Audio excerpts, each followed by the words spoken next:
Det mobile kundekort, det bliver tilgængeligt til Apple og Google Wallet. Når man får bonus, så kan man få en notifikation om det. Man får også en notifikation, når man får et nyt stempel. Og som noget helt særligt, så på iPhone, der får man en reminder, når man er tæt på butikken. Men lad os kigge på det.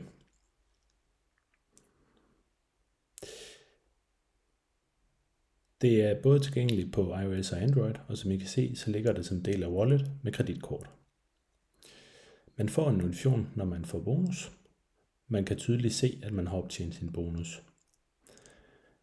Man får også en notifikation, når man har optjent et nyt stempelkort. Så kan man gå ind og tage kortet og se kortinformationer.